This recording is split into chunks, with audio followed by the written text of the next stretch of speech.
Supreme court ने मंगलवार को कलकत्ता हाई कोर्ट के 2023 के फैसले को खारिज कर दिया। दरअसल ये मामला पिछले साल उच्च न्यायालय की विवादास्पद टिप्पणी के बाद शुरू हुआ। उच्च न्यायालय ने अपने फैसले में लड़कियों को अपनी यौन इच्छाओं पर नियंत्रण रखने की सलाह दी थी। न्यायमूर्ति अभय एसोका और न्यायमूर्ति उज्जल भुयान की सर्वोच्च न्यायालय की पीठ ने उच्च न्यायालय के इस फैसले को खारिज कर दिया। भारत बंद ऑन 21 अगस्त 1921 अगस्त यानी कल भारत बंद रहेगा।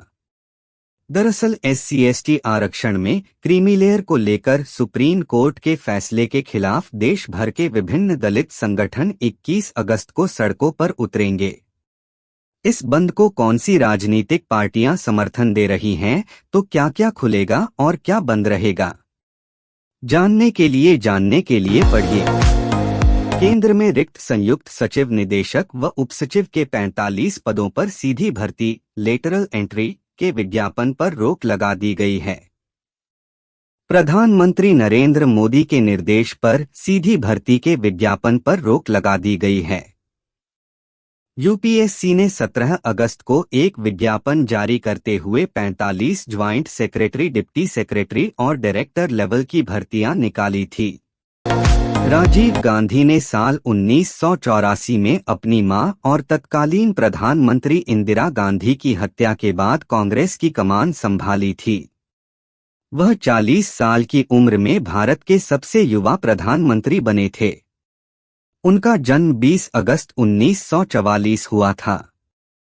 वहीं 21 मई 1991 को तमिलनाडु के श्रीपेरम्बदूर में एक चुनावी रैली के दौरान LTTE के आत्मघाती हमलावर द्वारा उनकी हत्या कर दी गई थी। कोलकाता में ट्रेनी डॉक्टर के साथ हुई अत्याचार और हत्या के मामले को लेकर सुप्रीम कोर्ट में आज सुनवाई हुई। सुनवाई के दौरान कोर्ट ने राज्य सरकार, बंगाल पुलिस और अस्पताल प्रशासन पर सवाल खड़े किए। वहीं कोर्ट ने कई सख्त टिप्पणियां भी की है। सुप्रीम कोर्ट ने 22 अगस्त को CBI स्टेटस रिपोर्ट तलब करने का आदेश दिया है। इस मामले की अगली सुनवाई अब 22 अगस्त को होगी। उदयपुर में छात्र की हत्या के बाद पूरे जिले में तनाव का माहौल है। चप्पे चप्पे पर पुलिस बल को तैनात किया गया है। उधर इस पूरे मामले में छात्र के पिता का बयान सामने आया है। छात्र के पिता ने इसके पीछे गहरी साजिश का अंदेशा जताया है। उन्होंने कहा कि पूरी प्लानिंग के तहत बेटे की हत्या की गई है। कांग्रेस के वरिष्ठ नेता और मध्य प्रदेश के पूर्व मुख्यमंत्री दिग्विजय सिंह कोरोना पॉजिटिव हो गए हैं। इसकी जानकारी उन्होंने खुद सोशल मीडिया प्लेटफॉर्म X पर दी है। उन्होंने लिखा कि मेरा कोरोना टेस्ट पॉजिटिव आया है। मुझे 5 दिनों के लिए आराम करने के लिए कहा गया है, इसलिए मैं कुछ समय के लिए नहीं मिल पाऊंगा। क्षमा करें। आप भी कोरोना से बचने के लिए अपना ख्याल रखें।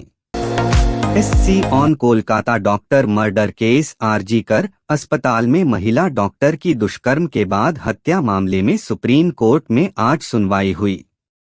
कोर्ट ने राज्य सरकार, पुलिस और अस्पताल प्रशासन से कई कड़े सवाल पूछे। कोर्ट ने डॉक्टरों की सुरक्षा पर चिंता जाहिर की है। सोशल मीडिया पर पीड़िता की पहचान उजागर करने पर कोर्ट ने चिंता भी जाहिर की है। मामले को गंभीर देखते हुए कंडक्टर जी भारती ने तुरंत बस को सड़क के किनारे रुकवा दिया। सौभाग्यवश उसी बस में एक नर्स सवार थी। नर्स और भारती दोनों ने मिलकर संध्या को बच्चे को जन्म देने में मदद की। बाद में मां और बच्चे को 108 एम्बुलेंस से स्थानीय अस्पताल ले जाया गया। परिवहन निगम ने कंडक्टर भारती की इस सेवा के लिए उनकी तारीफ की है। IMD के मुताबिक उत्तराखंड, सिक्किम, असम, मेघालय, तमिलनाडु, पुडुचेरी, केरल और लक्षद्वीप में अलग अलग जगहों पर भारी से बहुत भारी बारिश की संभावना जताई है। जम्मू कश्मीर, लद्दाख, हिमाचल प्रदेश, पंजाब, हरियाणा, चंडीगढ़, मध्य प्रदेश, छत्तीसगढ़, अरुणाचल प्रदेश, नागालैंड, मणिपुर, मिजोरम और त्रिपुरा में अलग अलग स्थानों पर मध्यम से भारी वर्षा की संभावना है। उत्तर प्रदेश में राजधानी लखनऊ सहित प्रदेश के कई जिलों में अच्छी बारिश हुई है। घटना का वीडियो सोशल मीडिया वायरल है। बेंगलुरु में सड़क के बीचों बीच कार में बैठे एक पति पत्नी पर शख्स चिल्ला रहा है। गुस्साए बाइक सवार को कार पर हमला करते हुए देखा जा सकता है, जबकि इस दौरान कपल चिल्ला रहा है कि उनके साथ कार में बच्चा भी है। वीडियो में देखा जा सकता है कि बाइक सवार ने कपल की कार का विंडशील्ड तोड़ दिया। स्मार्ट कृषि एक टिकाऊ भविष्य के लिए आवश्यक है, क्योंकि यह संसाधनों के उपयोग को अनुकूलित करने, फसल की पैदावार बढ़ाने और पर्यावरणीय प्रभाव को कम करने में मदद करता है। इसके लिए उन्नत तकनीकों को अपनाया जाता है। जैसे जैसे वैश्विक जनसंख्या बढ़ रही है, पारंपरिक खेती के तरीके अकेले भोजन की बढ़ती मांग को पूरा नहीं कर सकते। ऐसे में स्मार्ट कृषि एक सही उपाय है। सिक्किम के बालूतार में मंगलवार सुबह भीषण भूस्खलन से भारी तबाही मची। इसका एक वीडियो भी सोशल मीडिया पर वायरल हो रहा है। इस भूस्खलन के कारण national hydroelectric power corporation (NHPC) के तीस्ता स्टेज 5 बांध का पावर स्टेशन पूरी तरह से तबाह हो गया। राहत ही बात यह रही कि इसमें किसी के हताहत होने की खबर नहीं आई है। पंजाब समेत 3 राज्यों में मॉल को बम से उड़ाने की धमकी मिली। पुलिस ने मॉल का चप्पा चप्पा खंगाला, मगर कुछ भी संदिग्ध नहीं मिला। पुलिस अब आरोपियों की पहचान करने में जुटी है। असम के गुवाहाटी के सिटी सेंटर मॉल को भी बम से उड़ाने की धमकी मिलने से हड़कंप मच गया। यहां अधिकारियों को धमकी भरा ईमेल मिला था। राहुल गांधी न्यूज। कांग्रेस नेता राहुल गांधी का एक और अलग अंदाज देखने को मिला। उन्होंने एक टैक्सी में सवारी की और ड्राइवर के परिवार को रेस्तरां में खाना भी खिलाया। जब राहुल गांधी ने ऑनलाइन टैक्सी बुक की तो ड्राइवर भी हैरान रह गया। इसके अगले दिन राहुल गांधी का फोन आया। उन्होंने चालक के परिवार से मिलने की इच्छा जताई। सनी देओल अपनी आखिरी रिलीज गदर 2 के बाद एक बार एक्टिव हो गए हैं। ये फिल्म एक्टर के लिए दूसरी पारी लेकर आई है। सनी देओल ने भी कमर कस ली है और अपने अपकमिंग प्रोजेक्ट्स का ऐलान कर रहे हैं। हाल ही में उन्होंने SDGM की घोषणा की थी, जिसमें अब रणदीप हुड्डा की भी एंट्री हो गई है। सलीम खान और जावेद अख्तर के जीवन पर best documentary series angry young man को रिलीज कर दिया गया है। इस सीरीज में सलीम और जावेद की अनसुने पहलुओं के राज से पर्दा उठाया गया। एंग्री यंग मैन में इस बात का खुलासा भी हुआ कि सलीम खान और उनकी दूसरी पत्नी हेलेन की पहली मुलाकात कैसी हुई थी। आइए जानते हैं।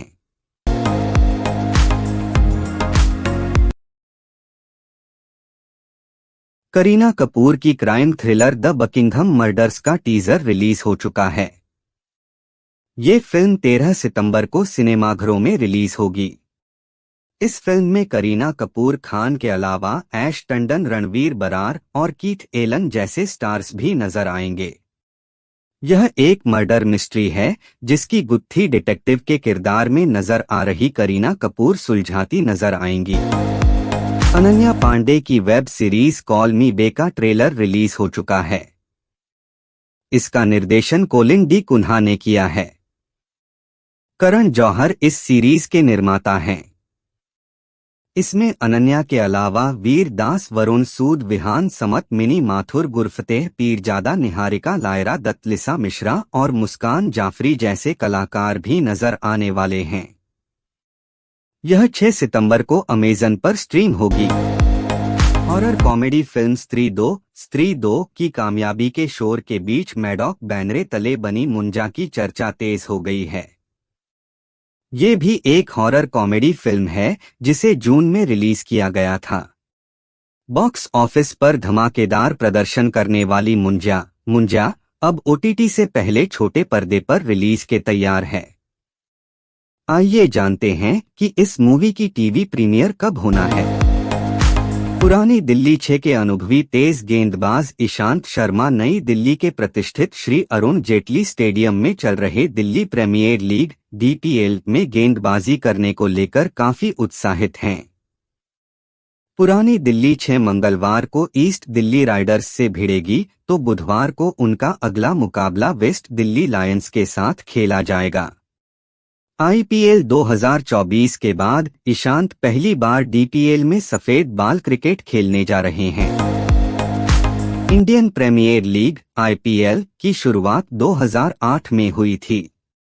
तब से ही यह लीग भारतीय क्रिकेट कंट्रोल बोर्ड BCCI के लिए वरदान साबित हो रही है। BCCI को IPL 2023 से 5,120 करोड़ रुपए की अतिरिक्त कमाई हुई। यह IPL 2022 की तुलना में हुई कमाई से 116% ज्यादा है। IPL 2022 से BCCI ने 2,367 करोड़ रुपए कमाए थे। पाकिस्तान और बांग्लादेश के बीच 2 मैचों की सीरीज खेली जानी है, जिसका पहला मैच 21 अगस्त से 25 अगस्त तक रावलपिंडी में खेला जाना है, जबकि दूसरी और आखिरी मुकाबला भी अब रावलपिंडी में 30 अगस्त से 3 सितंबर के बीच होगा। पहले दूसरा मैच कराची में होना था, जिसे शिफ्ट किया गया। ऐसे में जानते हैं कैसे फैंस पाकिस्तान बांग्लादेश का पहला टेस्ट मैच फ्री में देख सकते हैं। भारतीय टीम ने साल 2011 में वनडे विश्व कप का खिताब अपने नाम किया था। ऑलराउंडर युवराज सिंह भारत की जीत के हीरो रहे थे। उन्होंने न सिर्फ बल्ले से बल्कि गेंद से अहम किरदार निभाया था।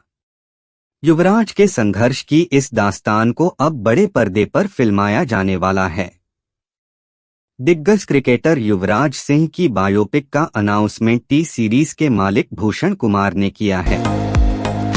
ऑस्ट्रेलिया की कप्तान एलिसा हीली ने कहा है कि अक्टूबर में बांग्लादेश में महिला 2-0 विश्व कप खेलना शायद सही नहीं होगा, क्योंकि इससे देश पर बहुत दबाव पड़ेगा, जो अब भी बड़े पैमाने पर हुई हिंसा और विरोध प्रदर्शनों से उबर रहा है, जिसमें सैकड़ों लोग मारे गए थे। महिला 2-0 विश्व कप 3 से 19 अक्टूबर तक बांग्लादेश में होना है, जिसमें ऑस्ट्रेलिया सहित 10 टीमें भाग लेंगी। भारतीय शेयर बाजार ने पिछले 25 सालों में प्रसिद्ध निवेश फर्म से भी बेहतर प्रदर्शन किया है। एक रिपोर्ट में बताया गया कि निफ्टी 500 इंडेक्स में शामिल भारतीय शेयरों ने मशहूर निवेशक वारेन बफे के बर्कशायर हैथवे के डॉलर के संदर्भ में 9.52% की तुलना में प्रति वर्ष 12.56% का वार्षिक रिटर्न हासिल किया। आइए इसके बारे में जानते हैं।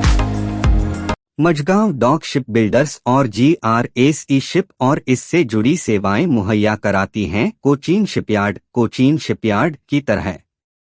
ये नेवी के लिए युद्धपोत और पनडुब्बियां बनाती हैं।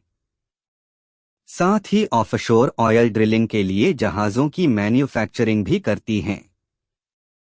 कंपनियों के तिमाही नतीजे अच्छे रहे और इनके पास हेल्दी ऑर्डर भी है। आइए जानते हैं कि फिर दोनों कंपनियों के शेयरों में लगातार गिरावट क्यों आ रही है। लंबी दूरी वाले ट्रेनों में वाटर मैनेजमेंट के लिए भारतीय रेलवे ने एक नए सिस्टम ला रहा है। इसे advance water level monitoring system कहा जाता है, जो ट्रेन यात्रियों की सुविधा के लिए काम करेगा। इस सिस्टम में डेटा लॉगिंग को सटीक टाइम स्टैम्प के साथ सिंक्रोनाइज करने के लिए एक built in real time clock भी शामिल है। आइए इसके बारे में जानते हैं।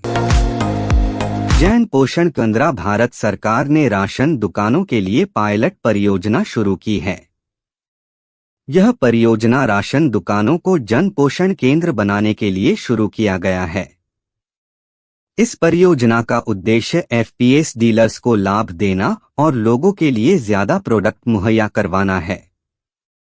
इस पायलट परियोजना के लॉन्च के साथ खाद्य मंत्री प्रहलाद जोशी ने मेरा राशन ऐप का अपग्रेड वर्जन भी पेश किया।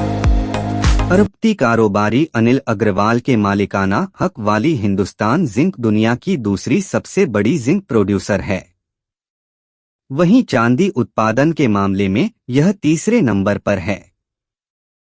हिंदुस्तान जिंक का कारोबार 40 देशों में फैला हुआ है। भारत के प्राइमरी जिंक मार्केट में इसकी हिस्सेदारी 75% से अधिक है। इसके शेयरों ने पिछले 6 महीने में 60% से अधिक रिटर्न दिया है।